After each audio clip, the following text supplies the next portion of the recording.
Programme में खुशामदीद नाज़रीन, मैं असदुल्ला खान हूँ। मरियम नवाज़ मुस्लिम लीग नून के सदर और अपने चचा शहबाज शरीफ की पॉलिसी के खिलाफ खुलकर सामने आ गई हैं। आज प्रेस कॉन्फ्रेंस करते हुए उन्होंने खुलकर कहा कि वो शहबाज शरीफ की मिसाके मईशत की पॉलिसी के साथ नहीं हैं और मिसाके मईशत को उन्होंने मजाके मईशत करार दिया। उन्होंने क्या कहा, ज़रा सुनिए। शहबाज साहब पाकिस्तान मुस्लिम लीग नून के सदर हैं और उन्होंने जो मिसाके मईशत की बात की है उसमें डेफिनेटली उनके पेश नज़र वो चीज़ें होंगी जो शायद मेरे पेश नज़र नहीं है। ये मेरे ज़ाती राय है कि मिसाके मईशत जो है वो मजाके मईशत है मेरा ख़्याल है, और जिस शख्स ने मईशत का बेड़ा गर्क किया, जिस शख्स ने पाकिस्तान को की मईशत को तबाह और बर्बाद किया, जो जाली तरीके से इक़्तिदार में आया, वोट चोरी करके इक़्तिदार में आया, जो चोर दरवाजे से इक़्तिदार में आया, आप उसके साथ किसी किस्म का ना कोई बातचीत करनी चाहिए, ना किसी किस्म का कोई मिसाक करना चाहिए। मरियम नवाज से जब सवाल किया गया कि मिसाके मईशत के मामले पर नवाज शरीफ साहब की राय क्या है, क्या वो भी इसे मजाके मईशत समझते हैं, तो उसके जवाब में उन्होंने कहा कि नवाज शरीफ साहब भी इमरान खान के साथ मिसाके मईशत के हामी नहीं हैं। गोया साबित हुआ कि नवाज शरीफ साहब और शहबाज शरीफ इस वक्त अलग अलग हिकमत अमली के तहत सियासत कर रहे हैं। शहबाज शरीफ पार्लियामेंट और सिस्टम के चलने के हक में दिखाई देते हैं, मगर मरियम नवाज कह रही हैं कि वो आवाम के पास जाने का प्रोग्राम मुरतब कर रही हैं जो आने वाले दिनों में सामने आ जाएगा। मरियम नवाज ने क्या कहा, जरा ये भी सुनिए। मैं 22 करोड़ आवाम को गवाह बना रही हूँ, क्योंकि ना मियाँ साहब ना ये मिस्र है और ना इंशाअल्लाह ताला मियाँ साहब को हम मुर्सी बनने देंगे। मैं आखिरी हद तक जाऊँगी इंशाअल्लाह। मैं अपना प्रोग्राम पूरा मुरतब कर रही हूँ, आने वाले दिनों में आपके सामने बहुत कुछ आएगा। इसी प्रेस कॉन्फ्रेंस में मरियम नवाज ने यह भी कहा कि नवाज शरीफ की जिंदगी को शदीद खतरात लाहिक हैं। अडयाला जेल में भी उन्हें हार्ट अटैक हुआ जो उनसे छुपाया गया। उन्होंने कहा कि नवाज शरीफ का 6 हफ्ते में इलाज मुमकिन नहीं है, उनकी मल्टीपल सर्जरीज होनी हैं जिन्हें 6 माह या साल से भी ज़्यादा वक्त लग सकता है। उन्होंने यह कि वो किसी से रिलीफ नहीं मांग रही बल्कि अपना मुकदमा आवाम के सामने रख रही हैं। क्या कह रही थी मरियम नवाज, ज़रा सुन लीजिए, फिर हम मेहमानों की जानिब बढ़ते हैं। ना इस जाली हुकूमत से कोई रिलीफ मांग रही हूँ, ना ये कोई रिलीफ दे सकते हैं। जो खुद किसी का मोहताज हो वो किसी को क्या रिलीफ देगा। तो मैं बिल्कुल भी किसी से रिलीफ नहीं मांग रही।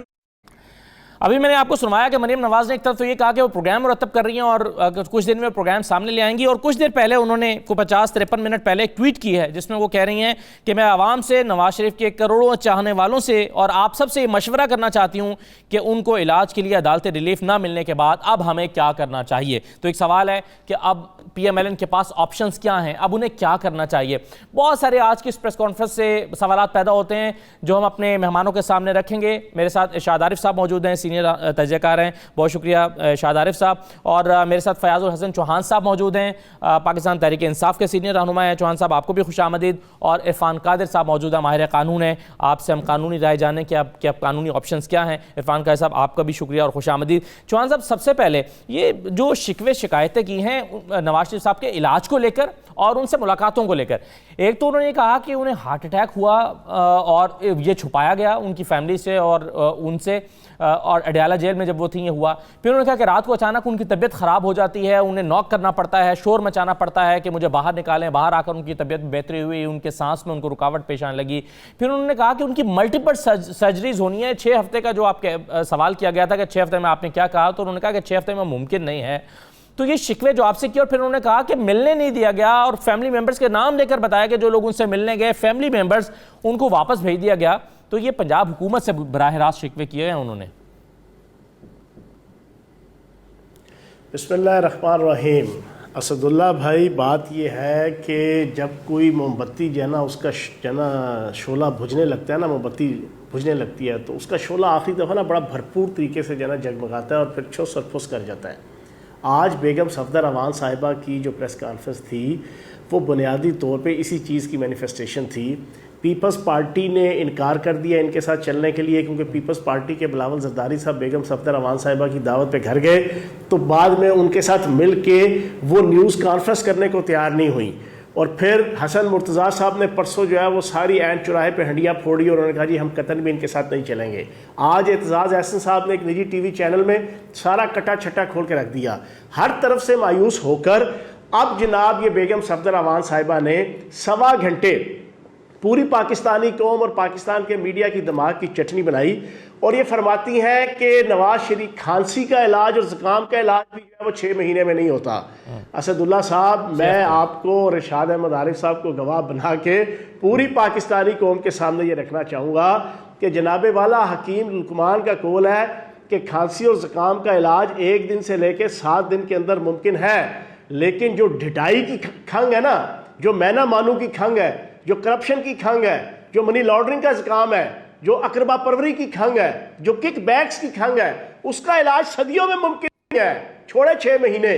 तो जनाब वाला ये तो इस तरह की बवैली किस्म की बातें कर रही हैं। दूसरी सबसे बड़ा ब्लंडर जो आज इन्होंने मारा है, इन्होंने कहा कि नवाज शरीफ साहब को हम मोहम्मद मुर्सी नहीं बनने देंगे जी। जनाब, कहाँ पे राजा भोज और कहाँ पे गंगू तेली, कहाँ पे वो मोहम्मद मुर्सी के जो इखलाकियात के पीछे, नज़रियात के पीछे, दीन इस्लाम के पीछे और एक असूलों के पीछे अपनी जान कुर्बान कर बैठा, और कहाँ पे वो मियाँ मोहम्मद नवाज शरीफ के जिसको उसके मुल्क की सबसे बड़ी अदालत ने करप्ट, बदयानत, चोर, खाइन, सिसिलियन माफिया, गॉडफादर माफिया और हर किस्म का इल्जाम देके नाहल किया, उसको आप मुर्सी के साथ मनाने लगी हुई है। आजकल एक मुहिम शायद शुरू हुई है, कुछ कॉलम निगारों ने और कुछ एंकर पर्सन्स ने कुछ इस तरह की कहानी को इस तरह की शक्ल दे रहे हैं कि वो रिलेट कर रहे हैं नवाज शरीफ की जद्दोजहद को मुर्सी की जद्दोजहद के साथ और पाकिस्तान के हालात को मिस्र के हालात के साथ। तो बड़े टेक्निकल तरीके से आजकल ये एक जो है वो चल तो रहा है, एक मामला शायद उसी को कंटिन्यूटी है जो मरियम साहब ने कहा। सुने असदुल्ला, किसी टाइम पे इन्होंने ना तैयब उर्दगान के साथ अपने आप को कोरिलेट करने की कोशिश की थी और इसी बेगम सफदर अवान साहिबा ने भड़के मारी थी कि अगर नवाज शरीफ की हुकूमत को कुछ हुआ तो पाकिस्तान के अंदर तैयब उर्दगान के हामियों की तरह लोग टैंकों के नीचे लेट जाएंगे। जनाबे वाला, वो तुर्की का तैयब उर्दगान था, तुम पाकिस्तान के खुर्द बुर्दगान हो। तुमने इस पाकिस्तान के खरबों डॉलर खुर्द बुर्द किए हैं।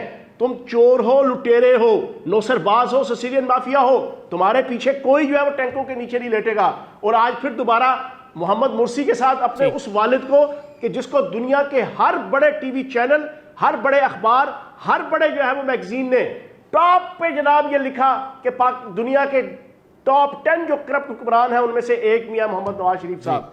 ठीक है, अच्छा, लेकिन अब एक मसला इसमें की बातों से बिल्कुल ठीक है, अब आपकी बात ये सही है, लेकिन इरफान कादिर साहब, अब जब सुप्रीम कोर्ट में मामला जाता है तो सुप्रीम कोर्ट में कहा जाता है कि पाकिस्तान में कोई ऐसी मिसाल मौजूद नहीं है कि एक शख्स जो कॉन्विक्ट है उसको कैसे इलाज करने के लिए बाहर भेज दें। लेकिन दूसरी तरफ जो इस्तेदलाल है वो ये है कि 3 दफ़ा के वज़ीर आज़म हैं और एक पाकिस्तान की बड़ी पॉलिटिकल पार्टी के लीडर हैं, बेशक वो मुजरिम करार दे दिए गए हैं, दिए जा चुके हैं और उनकी ज़िंदगी को शदीद ख़तरा लाहिक है और खुदा न खासा उनकी ज़िंदगी को कुछ होता है तो ये नहीं हो सकता कि जिस तरह से आम लोग मिसाल दी जाती है कि बहुत सारे लोगों को यही मसाइल हैं जो जेलों के अंदर मौजूद हैं, तो ऐसा नहीं हो सकता है कि आम आदमी जो मौजूद है उसको अगर कोई ख़तरात लाहिक हो जाते हैं या उसका कोई खुदा न खासा नुकसान होता है, वही नुकसान अगर नवाज शरीफ साहब को भी होता है तो ये अननोटिस जाएगा, ये कह दिया जाएगा कि आम आदमी की तरह नवाज शरीफ साहब की भी ज़िंदगी को नुकसान हो गया, इसके पॉलिटिकल कॉन्सिक्वेंसेज हो सकते हैं। आपके ख्याल में जो मशवरा मांग रही है मरियम नवाज के, इस क्या करना चाहिए आपके ख्याल में? क्या रास्ते हैं मरियम नवाज के पास, PMLN के पास, नवाज शरीफ के पास? देखिए, कानून के सामने एक आम आदमी भी उतना ही अहम है जितने के मियाँ नवाज शरीफ हैं। बावजूद इसके कि वो 3 दफ़ा पाकिस्तान के वज़ीर आज़म रहे हैं, लेकिन अहमियत जो है एक आम आदमी की भी उतनी है जितनी किसी भी उस शख्स की जो कि बड़े बड़े ओहदों पे फायद रहा है। ये बात जो है, और अगर सुप्रीम कोर्ट ने कोई फ़ैसला किया है वन टाइम जो उन्होंने 6 वीक्स का जो मियाँ नवाज शरीफ को बेल दी थी, तो वो अगर एक आम आदमी का भी केस सुप्रीम कोर्ट के पास उस नौयत का जाता है जहाँ पे कि डॉक्टर्स की ओवरवेलमिंग रिपोर्ट्स उनके सामने आती हैं और सुप्रीम कोर्ट ये फैसला करती है कि हम वही कॉशन एक्सरसाइज करेंगे जो कि नवाज शरीफ के केस में किया था, तो फिर सुप्रीम कोर्ट को वही कॉशन एक्सरसाइज करना पड़ेगा जो कि मियाँ नवाज शरीफ के लिए उन्होंने किया था। आम आदमी कोई कम इम्पोर्टेंट कानून में नहीं है। ये तो एक बात है। अब दूसरी बात यह है कि मियाँ साहब का जो मामलात हैं, अब हम देख रहे हैं कि सुप्रीम कोर्ट ने 6 हफ्तों के बाद अपने उस ऑर्डर की तौसीह नहीं की और उन्होंने उसमें लिख दिया कि ये कोई इनकी ग्राउंड अब नहीं मानती और उन्होंने इनको ज़मानत नहीं दी। तो अब जब उन्होंने ज़मानत इनको नहीं दी तो फिर मामला जो था इस्लामाबाद हाई कोर्ट में गया और फिर इन्होंने वही बीमारी का इशू जो है वो सामने लाए। इस्लामाबाद हाई कोर्ट ऑलरेडी बीमारी के इशू पे कह चुकी थी कि ऐसी बीमारी हमारे सामने नहीं आई जिससे कि हम कह सके कि बहुत उनको ख़तरा लाक है, जो कि सुप्रीम कोर्ट ने भी बाद में कह दिया इलाज हो रहा है। तो इनके वकला इनके वकला को ये चाहिए था कि बजाय इसके अगर मेरिट्स पे ये सस्पेंशन को परसू करते या दरखास्तें देते ताकि मेन अपील्स लग जाती, तो फिर उनके पास बहुत से पॉइंट्स थे, उनको चाहिए था कि वो एजिटेट करते। लेकिन पाकिस्तान में ये एक हमने देखा है, लेकिन इरफान खान साहब शायद इस ऑप्शन को इसलिए अवेल किया होगा ना क्योंकि वो एक लंबा रास्ता है, उसमें अगर लगता है कि मेन अपीलों में जाएंगे तो वो फिर कई माह या शायद एक साल से ज्यादा भी लग सकता है, तो ये फौरी रिलीफ की शायद एक कोशिश हो सकती है कि तिब्बी बुनियादों पर फौरी अपील फौरी रिलीफ। असदुल्ला खान साहब जी, वो लंबा रास्ता बिल्कुल नहीं है, होना भी नहीं चाहिए, क्योंकि अगर आप देखें तो ये वाहिद केस है जहाँ पे कि सुप्रीम कोर्ट ने अहकामात जारी कर दिए चेयरमैन नैब को कि आप 3 रेफरेंसेस फाइल कर दें। यहाँ पे सुप्रीम कोर्ट ने खुद छोटा रास्ता इख्तियार किया और बड़ी जल्दी के साथ GIT भी बन गई और फिर GIT के साथ साथ पूरे रेफरेंसेस जो उनका फ़ैसला हो गया। तो जब फैसला भी इस फास्ट ट्रैक पे हुआ है तो फिर अपील भी तो फास्ट ट्रैक पे लगनी चाहिए। फिर ये तो नहीं है कि फ़ैसला करके अपीलों को आप लगाएं और भूल जाएं आप। तो लिहाजा इनको चाहिए था कि ये इस पर जोर डालते और इस केस को बजाय इसके कि वो ये कहें कि सियासी उफक पे अपना जो बयानिया है वो पेश करें, उनको चाहिए कि वो ये बात अदालत के नोटिस में लाएं और अपीलों में लाएं, या सस्पेंशन अगर मूव करनी है तो मेरिट्स पे मूव करें और उसमें अगर इनको कोई रिलीफ मिल सकता है तो वो रिलीफ इनको हासिल करना चाहिए। और भी ऑप्शंस हो सकते थे, बिल्कुल ठीक कह रहे हैं। मैं कमरा अदालत में मौजूद था, मेरे साथ PMLN के एक लीडर बैठे थे, मैंने उनसे पूछा शाहद आरिफ साहब के क्या आपको लग रहा है, तो उन्होंने कहा कि पता नहीं, हमें तो ख्वाजा आरिफ साहब की समझ नहीं आ रही। हम तो चाह रहे थे कि ख्वाजा आरिफ सबसे पहले इस बेंच पर एतराज़ उठाएं, इन्होंने न जाने इस बेंच पर एतराज़ क्यों नहीं उठाया। तो मुख्तलिफ ऑप्शंस हो सकते थे, लेकिन ख्वाजा आरिफ ने तिब्बी बुनियादों पर मशवरा दिया होगा इमरान खान साहब को, उस पर जाना चाहिए। अब जरा पॉलिटिकली मुझे शाहद आरिफ साहब ये समझाइए कि ये तकसीम जिसको हम कह रहे हैं कि एक सहाफ़ी ने तो वाज़ेह तौर पर फिर पूछ भी लिया कि जो आप कह रही हैं इसको नवाज शरीफ की हिमायत भी हासिल है। उन्होंने कहा बिल्कुल हासिल है नवाज शरीफ की हिमायत। तो इसका मतलब है कि नवाज शरीफ और मरियम नवाज एक साइड पर खड़े हैं और शहबाज शरीफ साहब और उनके साथी और हमजा शहबाज अपनी पॉलिसी को लेकर एक साइड पर खड़े हैं। क्या ये वाज़ेह हो जाता है इससे, या वो जो वजाहत करने की कोशिश कर रही है कि जहां से शायद शहबाज शरीफ देख रहे हैं वहां से मैं नहीं देख रही, मगर मेरा ये नुक्ता नजर है, उन्होंने एक बीच में से एक हल्का सा रास्ता यूं भी इख्तियार किया। तो कैसे आप इसको इंटरप्रेट करेंगे? देखिए, मेरे नुक्ता नज़र से पहली बात तो यह है कि मरियम साहिबा जो हैं जो भी बात कर रही हैं बिल्कुल गलत बयानी है, अवाम को बेवकूफ़ बनाने की कोशिश है। एक बाप जो वाकई बीमार है, यानी उस हद तक नहीं है जैसा तक ये बयान किया जा रहा है, हिस्ट्री है 15 साल की, 20 साल की है, उस पर सियासत की जा रही है। इतनी संग दिली और सफ़ा की अल्लाह ताला ऐसी औलाद से महफूज रखे इंसान को कि वो जेल में बेचारा बूढ़ा पड़ा हुआ है, बीमार है, कोई सेहत की फिक्र होती तो ये करतूत ना होता जो वज़ीर आज़म बैठ के हाउस में बैठ के वो कर रही थी, और जिस तरह उन्होंने धकेला है जिस दलदल की तरफ बाप को, ये हमदर्दी या वो बात नहीं है। अब मैं आता हूँ उस केस पे। मियाँ नवाज शरीफ साहब, मियाँ शहबाज शरीफ साहब और मरियम नवाज साहिबा का एक ही बयानिया है, एक ही सोच है, एक ही फ़िक्र है। एक अवाम को बेवकूफ़ बनाने के लिए है और एक सोच हुक्मरानों को, इस मुल्क की मुक़्तदर क़ुव्वतों को बेवकूफ़ बनाने के लिए है। बात एक है, दोनों चाहते हैं, मरियम नवाज साहिबा और नवाज शरीफ साहब चाहते हैं कि अवाम को बेवकूफ़ बनाया जाए। अगर कोई रिलीफ हमें किसी तरफ से मिलता है, खा वो अदालत से मिले, खा वो हमें मुक़्तदर क़ुव्वतों से मिले, खा इमरान खान से मिले, अवाम को ये तासुर ना जाए कि हमने अपना जुर्म कबूल कर लिया, अवाम को ये तासुर ना मिले कि हमने करप्शन की थी, अवाम की आंखों में धूल झोंका जाए कि हम तो बिल्कुल पारसा हैं, हमने तो कुछ नहीं किया था, हमने मजबूर कर दिया हुकूमत को और पाकिस्तान की रियासत को कि जी हमें वो छोड़ दे, खा वो अंदर खाते पैसे। ये सोच है, दोनों एक ही सेम पेज पर हैं। का एक मैं वाक़या सुनाऊँ कि परवेज़ मुशर्रफ साहब जब ये आ गए थे इक़्तिदार में 12 अक्टूबर के बाद, तो यहाँ गवर्नर हाउस में चंद सहाफ़ियों से उन्होंने बात की थी, तो उनसे पूछा गया कि अब भी आप शहबाज शरीफ साहब के बारे में वही राय रखते हैं पहले कि जी वो निस्बतन बेहतर हैं और नवाज शरीफ साहब ज़रा सा, तो उन्होंने कहा नहीं, ये एक ही थाली का चट्टा। नहीं, उनके अल्फाज ये थे कि हम इस नतीजे पर पहुंचे कि दोनों मियाँ शरीफ साहब के साहबजादे हैं। अच्छा ठीक है, वो और अंदाज में। अब अच्छा सर, मैं एक बात तो मुकम्मल करने देना। अच्छा, कोशिश क्या है? कोशिश ये है कि जनाब वाला हुकूमत से तामुन भी किया जाए, ये करेंगी, कोई सड़कों वड़कों पे किसी ने नहीं निकलना, हुकूमत से तामुन किया जाए, मिसा के मईशत भी हो, लेकिन अवाम को ये तासुर ना मिले कि हम किसी दबाव के तहत, हम डर खौफ की वजह से ये कर रहे हैं। हम ये कहें कि जी हम तो लड़ाई लड़ना चाहते हैं, लेकिन मुल्क की हमें बहुत ज़्यादा फ़िक्र है और हम अपनी कुर्बानी दे के, अपनी बीमारी की, अपनी सेहत की, अपनी जान की कुर्बानी दे के मुल्क को मजबूत करना चाहते हैं। और इस हुकूमत से जैसे ये ताउन दरपर्दा चाह रहे हैं या करना चाह रहे हैं, उससे हम लड़ाई भी लड़ रहे हैं, हम महाजाराई के तसादुम की पॉलिसी। बिल्कुल सही। आप मगर चौधरी मंजूर साहब हमारे साथ मौजूद हैं। चौधरी साहब, ये एक आप जाहिर है आपकी बिलावल साहब की मुलाकातें हो रही हैं मरियम साहबा के साथ। अब मरियम साहबा ने तो कह दिया कि मिसाके मईशत के हम हामी नहीं हैं, आप हामी हैं, पीपल्स पार्टी हामी है, दूसरी जानब शहबाज शरीफ साहब हामी हैं। तो अब पीएमएलएन तो हो गई दो हिस्सों में तकसीम, तो अब पीपल्स पार्टी कौन सी पीएमएलएन के साथ चलेगी? मरियम नवाज वाली पीएमएलएन के साथ चलेगी या शहबाज शरीफ वाली पीएमएलएन के साथ चलेगी? एक तो मेरा ख्याल है ये जो फैसले हैं ना, ये बंद होने चाहिए इस मुल्क के अंदर, कि अदालतों से पहले जो फैसले हो रहे हैं वो जो है उनको नहीं बैठकर हमें टीवी चैनलों पे करने चाहिए कि फलां जो है वो। मसलन जरदारी साहब पे क्या इल्जाम है? उस दिन मैं कोर्ट में मौजूद था जी। उन्होंने पूछा जज साहब ने कि क्या इल्जाम क्या है? नैब ने कहा जी कि ये पैसे ट्रांजैक्शन हुई है इस अकाउंट से इस अकाउंट जी। उन्होंने कहा जी बताएं जुर्म किधर है? पहले कहा जी कितने की है? उन्होंने कहा जी 14 अरब। फिर कहा जी कितने की है लाए? उन्होंने कहा दिखाएं किधर है? कहते नहीं 4 अरब। फिर उन्होंने कहा कि लाएं 4 अरब की दिखाएं।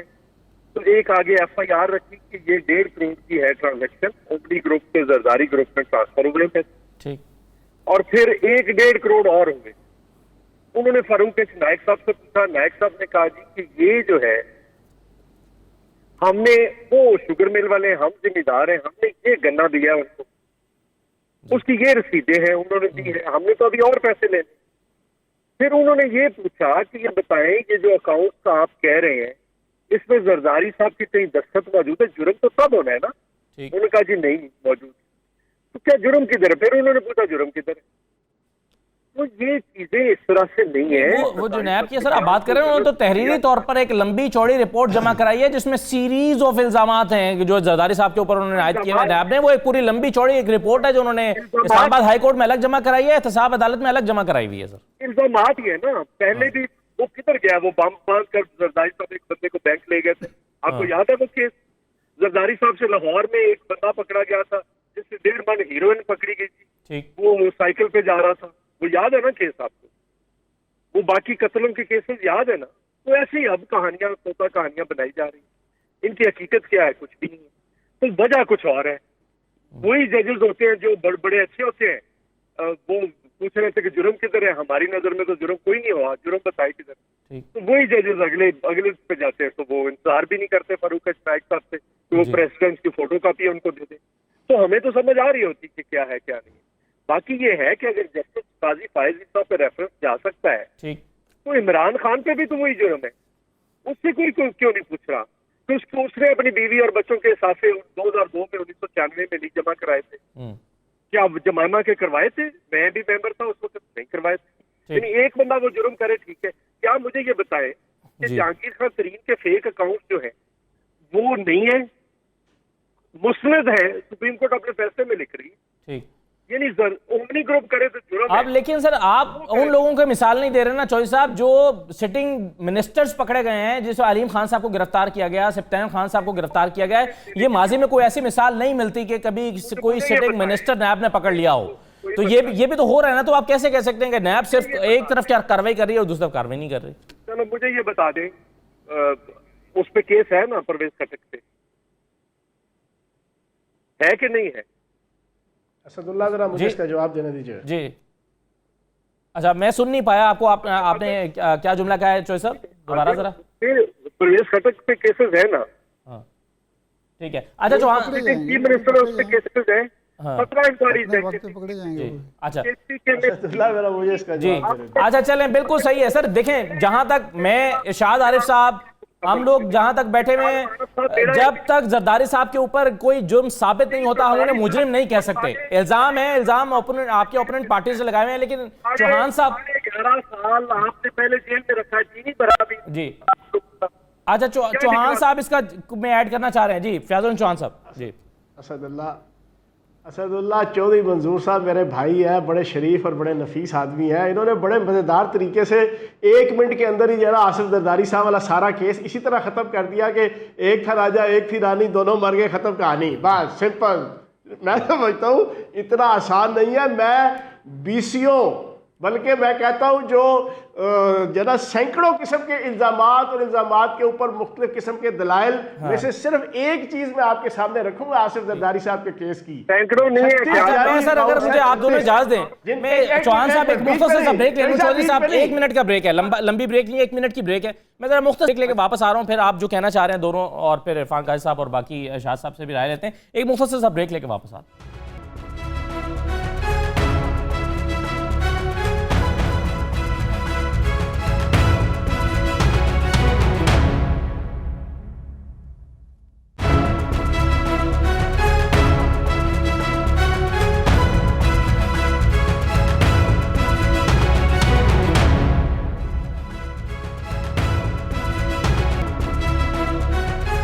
दोबारा खुशामदीद फैज़ल चौहान साहब। ये चौधरी मंजूर साहब की बात कानूनी तौर पर तो ठीक है ना, कि जब तक आसिफ जरदारी साहब पर इल्ज़ाम कोई साबित नहीं हुआ और किसी अदालत ने उनको अगर करप्ट नहीं कहा, तो आप और मैं उन्हें करप्ट नहीं कह सकते। वो कानूनी तौर पर तो वो ठीक कह रहे हैं ना। इल्ज़ामात तो उन पर सिर्फ इल्ज़ामात हैं जो पीटीआई के लोगों पर भी हैं।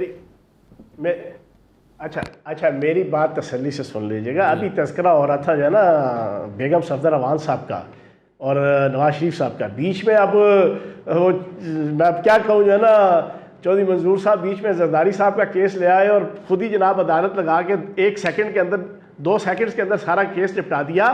36 जाली अकाउंट्स हैं जिनके ज़रिए से 42 अरब रुपए की मनी लॉन्ड्रिंग की गई है।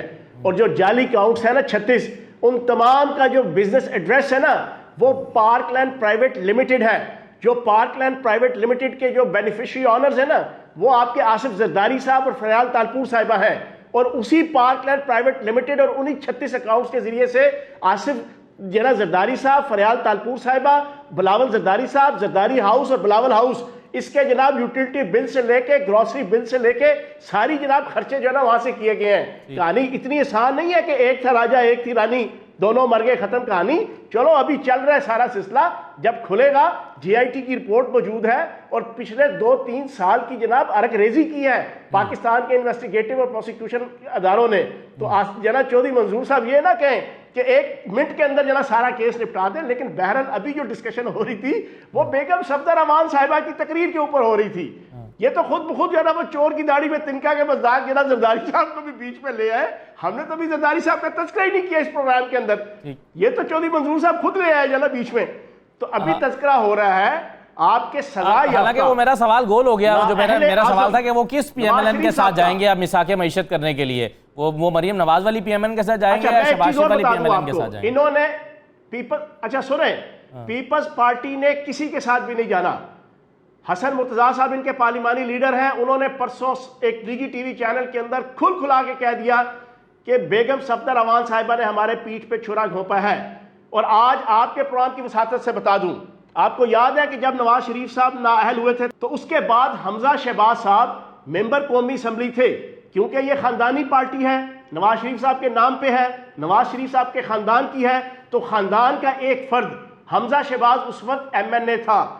होना तो ये चाहिए था कि हमजा शहबाज साहब को वजीर आजम बनाते, लेकिन नवाज शरीफ साहब और खसूसन बेगम सफदर अवान साहिबा ने खसूसन शहबाज शरीफ साहब की और हमजा शहबाज की पीठ पे छुरा घोंपते हुए उन्हें वजीर आजम नहीं बनने दिया।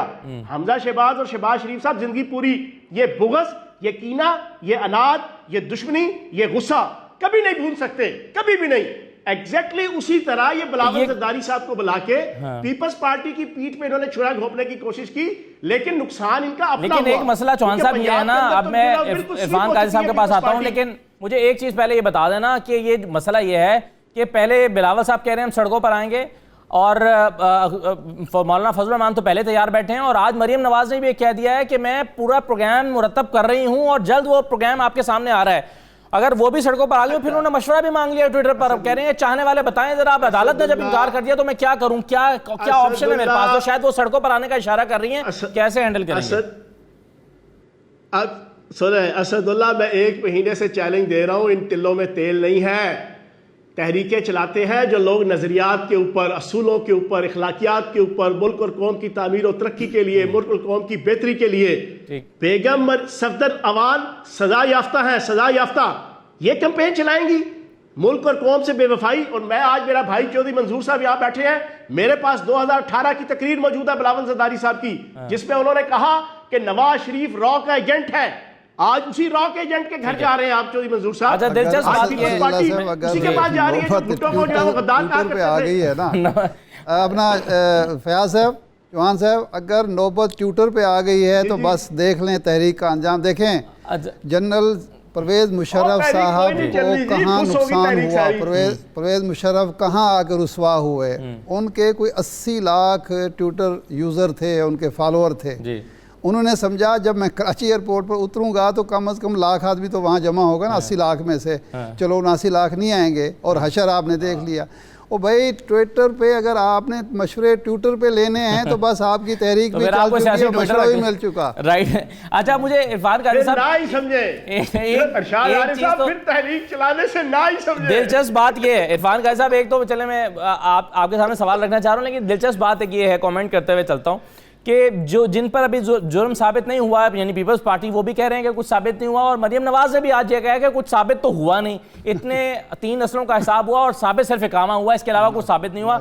हालांकि वो जो नैब कोर्ट से कन्विक्शन हुई है जिसमें अब सजा काट रहे हैं नवाज शरीफ साहब, उसमें वो इकामे की सजा नहीं काट रहे, ये पता नहीं उन्हें मालूम नहीं है, उसमें जज ने लिखा कि उन्होंने करप्शन की है, और वो रेफरेंस ही करप्शन का रेफरेंस था, बुनियादी तौर पर उस रेफरेंस में सजा हो रही है जो अच्छा, अब मुझे ये बताइए सर कि एक तो उनकी शिकायत ये है कि उन्हें इलाज की इजाज़त नहीं मिल रही, जो कि आपने खुद कह दिया इरफान काजी साहब कि कानूनी तौर पर ये मुमकिन नहीं है, कानून की नज़र में दोनों एक ही तरह के मुजरिम हैं, नवाज शरीफ साहब और एक आम आदमी। लेकिन दूसरी तरफ वो ये कह रही हैं कि हमारे फैमिली मेम्बर्स को मुलाकात के दिन मुलाकात नहीं करने देगी। तीसरी शिकायत उन्होंने ये की कि वहाँ पर एक आदमी अननोन सा बंदा आकर बैठ गया और वो हमें सारी मॉनिटर कर रहा था। अब कानूनी तौर पर एक आम आदमी को मुलाकात में कितने लोगों से मिलने की इजाज़त होती है? क्योंकि शहबाज गिल साहब को मैं सुन रहा था, वो कहते हैं कि एक दिन में 250 लोगों ने भी मुलाकात की है, और ऐसे शख्स को जिसकी तबीयत इतनी ख़राब हो उसको इतने लोगों से एक दिन में नहीं मिलना चाहिए। तो कानूनी तौर पर कितने लोगों को मिलना चाहिए नवाज शरीफ साहब से एक दिन?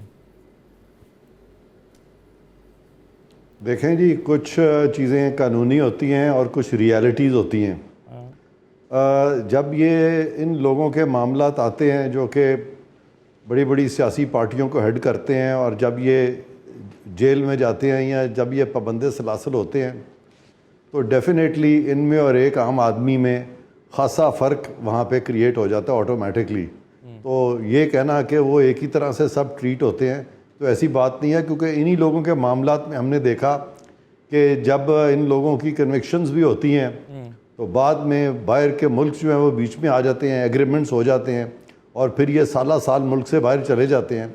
और ये लोग जब मुल्क से बाहर जाते हैं तो इनको खा वो सऊदी अरब जाएँ, खा वो किसी यूरोपियन कंट्री में जाएँ, वहाँ के मुल्क के जो बादशाह हैं, जो चीफ़ एग्जीक्यूटिव्स हैं, वो इनको लुक आफ्टर करते हैं, वो इन लोगों को पैसे भी देते हैं। अभी मुझे याद है कि जनरल मुशर्रफ ने बिल्कुल ओपनली कहा था कि जब वो यहाँ से गए तो सऊदी किंग ने उनका टेक केयर किया और उनको मिलियंस ऑफ डॉलर्स जो है उन्होंने दिए ताकि वो कुछ प्रॉपर्टीज़ भी ख़रीद लें। जनरल मुशर्रफ ने ये ख़ुद कहा था जी। तो मियाँ साहब जो कि 3 दफ़ा पाकिस्तान के प्राइम मिनिस्टर रहे हैं, तो ये सोचना कि उनको उसी तरह से ट्रीट किया जाएगा या बाहर की कुव्वतें अगर पहले बीच में आई थी तो अब नहीं आएंगी, उस वक्त तो हमारा सारा निज़ाम जो है वो खामोश हो जाता है, और फिर जिसने बाहर जाना तो बाहर चला जाता है। उस वक्त के और अब के हालात थोड़े से मुख्तलिफ लगते हैं, क्योंकि उस वक्त एक डिक्टेटर की हुकूमत थी, अब एक जमहूरी हुकूमत है। शायद उस वक्त लोग इंटरवीन कर रहे थे और अब शायद उस तरह से पोजीशन में ना हो, हालात भी मुख्तलिफ हैं। लेकिन चलें, इस बहस में जाए बगैर मैं आपसे ये जानना चाह रहा था कि नवाज शरीफ साहब के पास कानूनी ऑप्शन क्या 2 बची। एक ऑप्शन ये बची कि वो प्री बार्गेन कर सकते हैं, और दूसरी ऑप्शन ये बची कि वो इस्लामाबाद हाई कोर्ट में उनकी मेन अपीलें सुनी जाएं और उसके नतीजे में वो बाहर आ सकते हैं। इसके अलावा कोई तीसरा रास्ता आपको नजर आता है? जी, मैं वही अर्ज़ कर रहा हूँ कि ये जो आपका ख्याल है कि हालात मुख्तलिफ हैं पाकिस्तान में पिछले 70 साल से, मुझे कभी भी हालात मुख्तलिफ नज़र नहीं आए। और यही केसेस बनते हैं, यही बातें होती हैं, फिर लोग बाहर भी आते हैं, जाते हैं। कानून जो है कई दफ़ा वो भी सारा रुक जाता है, वो साकिन भी हो जाता है। अभी फ़याज़ुल हसन चौहान साहब फरमा रहे थे, उन्होंने वो कोट किया कि एक था राजा एक थी रानी, दोनों मर गए, इंतकाल कर गए, ना रहा, हाँ दोनों मर गए, ना रहा राजा ना रानी। उन्होंने कहा तो अपनी जगह उन्होंने ये कहा तो दुरुस्त है, लेकिन यहाँ पे जिन लोगों के केसेस चल रहे हैं उनमें से तो ना राजा मरा है ना रानी मरी है।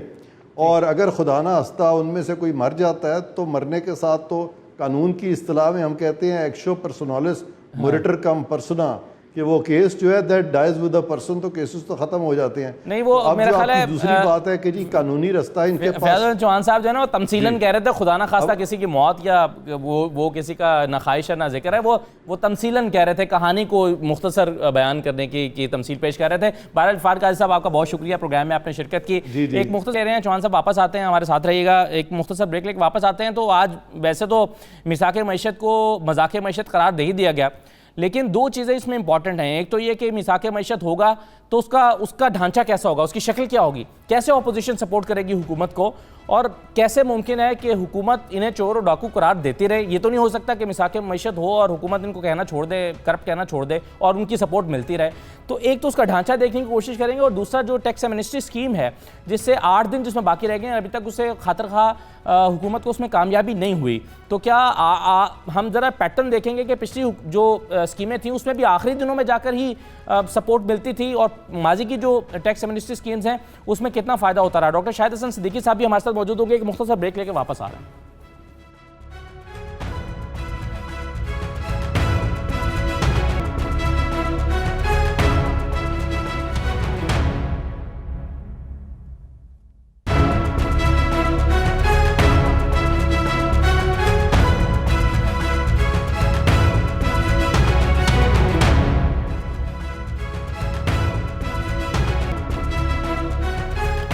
प्रोग्राम में दोबारा खुश आमदीद।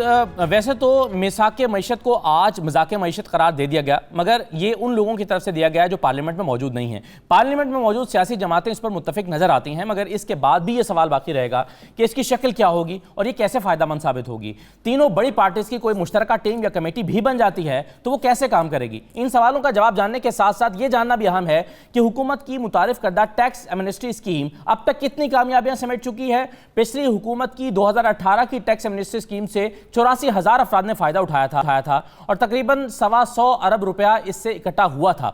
मगर वज़ीर आज़म के बार बार अपील करने के बावजूद मौजूदा टैक्स एमनेस्टी स्कीम अवाम की तवज्जो हासिल करती हुई नजर नहीं आ रही। इस स्कीम की मियाद खत्म होने में 8 दिन बाकी रह गए हैं, मगर अभी तक सिर्फ 1,000 अफराद ने एहसास जाहिर किए हैं। बैरून मुल्क 1,52,000 खुफिया अकाउंट्स होल्डर्स ने भी स्कीम में अदम दिलचस्पी का इजहार किया है।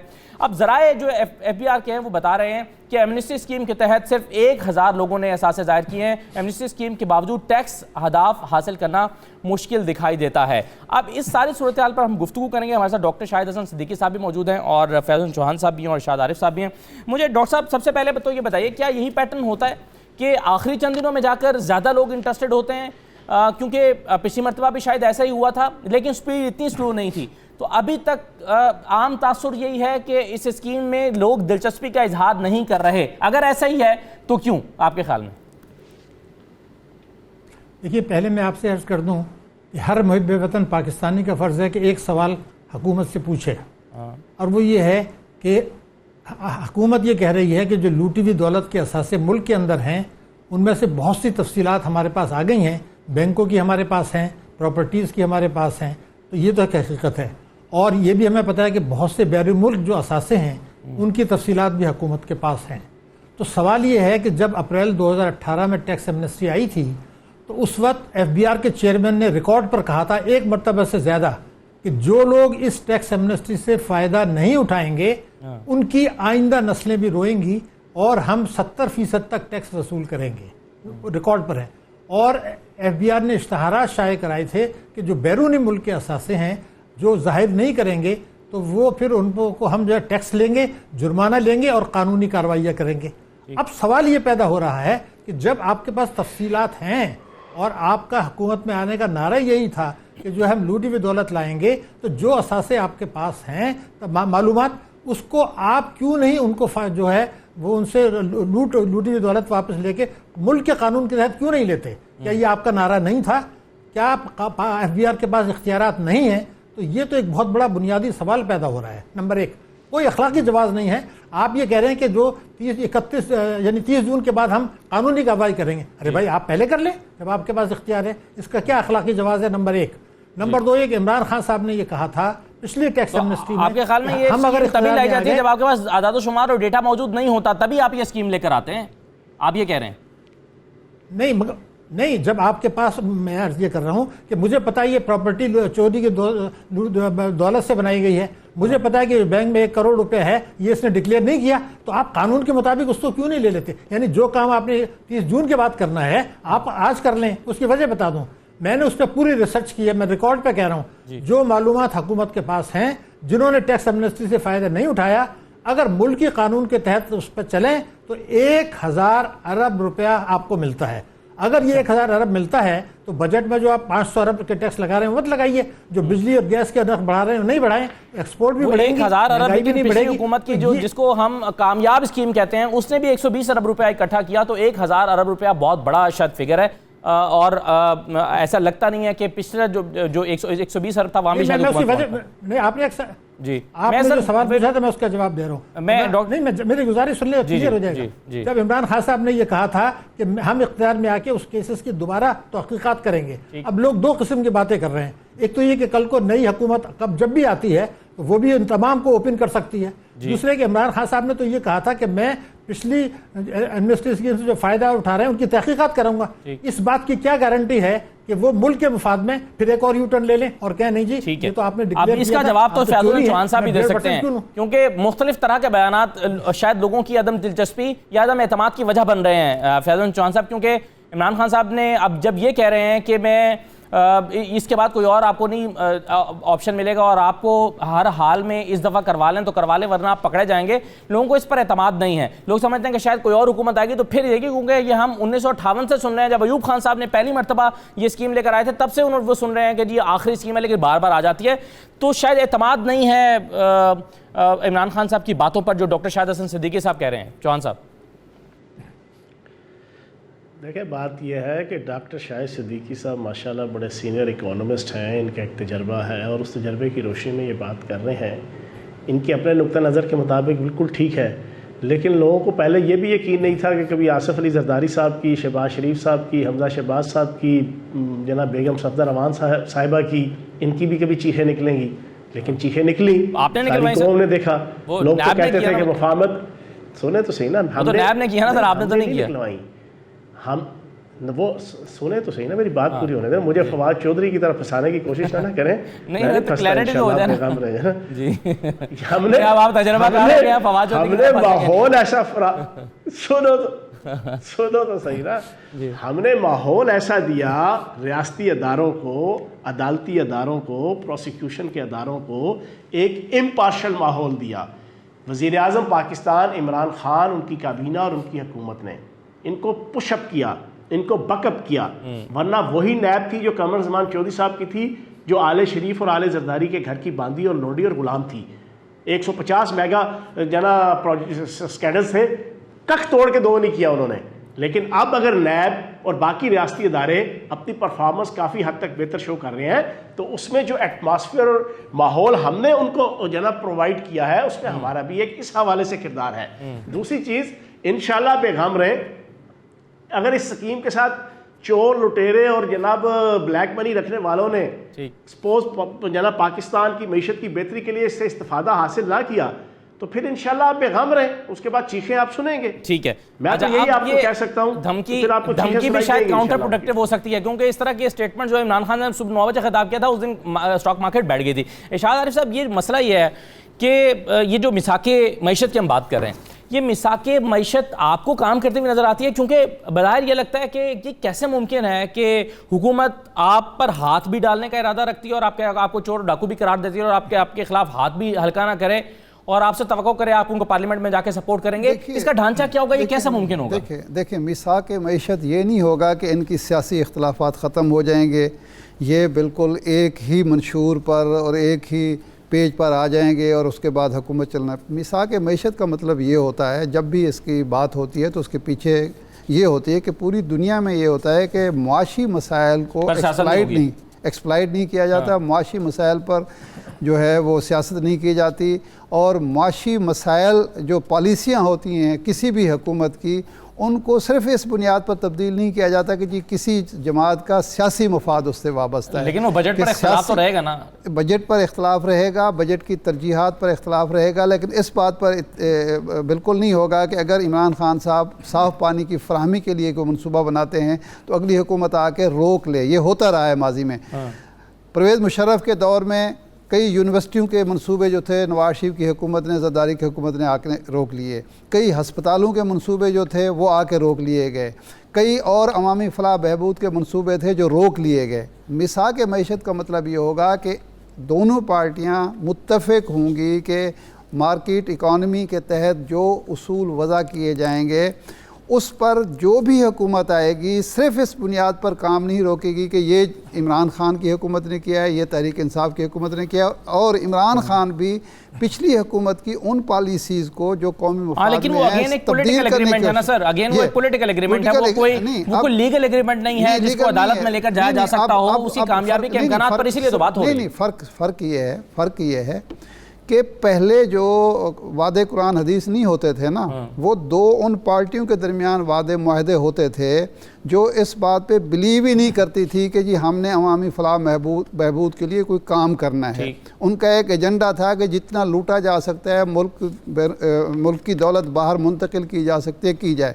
इस वक्त जो मिसाक मईशत होगा उसमें बाकी स्टेक होल्डर भी शामिल होंगे और उस बात को यकीनी बनाया जाएगा कि कोई पार्टी उससे इन्हिराफ ना कर सके, क्योंकि इन्हिराफ करने की बड़ी भारी कीमत उनको अदा करनी पड़ेगी। ये अगर उस वक्त जो मिसाक या मुआहदे हुए थे उन पर अमल दरामद किया जाता तो आज ये दोनों जेल में ना पड़े होते।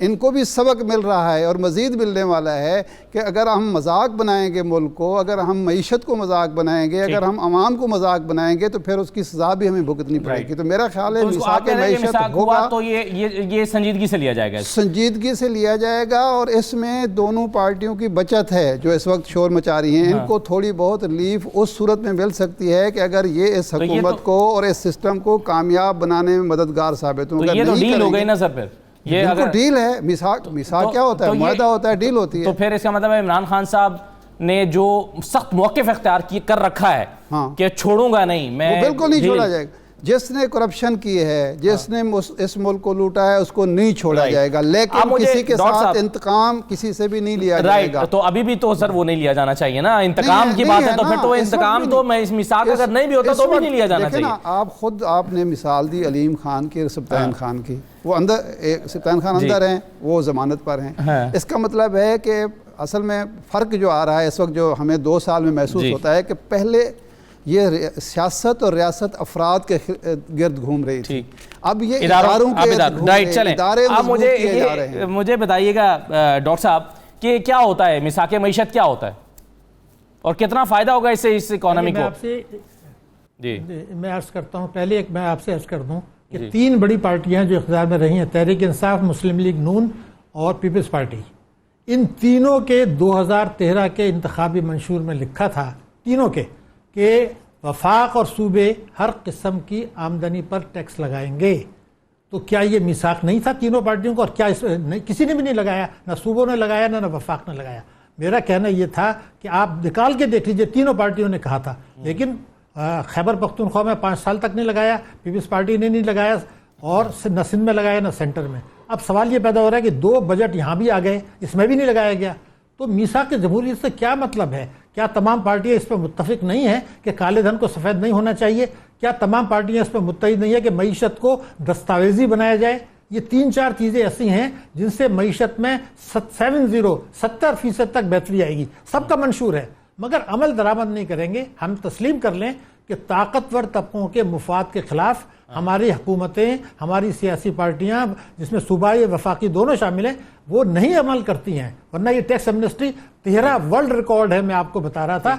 यानी अगर भारत की मिसाल ले लें तो 45% उन्होंने टैक्स लिया था टैक्स एमनेस्टी में। हम प्रॉपर्टी खड़ी हुई नजर आ रही बिल्डिंग, उस पर 1.5% ले रहे हैं। तो ये तो इत्तफाक राय मौजूद था कि एहतसाब होगा, शफाफ एहतसाब होगा, करप्शन पर काबू पाया जाएगा, टैक्सों का आदलाना मुनसिफाना निज़ाम बनाया जाएगा। तो और कौन सी जो है वो हम बोले मीसा के जो है लाना चाह रहे हैं मीशत, लेकिन कुछ एक नहीं चीज होगा। ये जो इसमें हाँ, मैं इंपॉर्टेंट जो पूछना चाह रहा हूँ वो चौहान साहब से मैं पूछूंगा। चौहान साहब, मसला ये है कि आपकी जो इत्तेहादी हैं उनको भी बजट पास करने के एवज या करवाने के एवज आप उनको भी कुछ ना कुछ देना पड़ रहा है। एक मिनिस्ट्री देनी पड़ रही है एमक्यूएम को, मेयर कराची और मेयर हैदराबाद को फंड्स देने पड़ रहे हैं, माली पैकेज देना पड़ रहा है ताकि वो आपको बजट में सपोर्ट करें।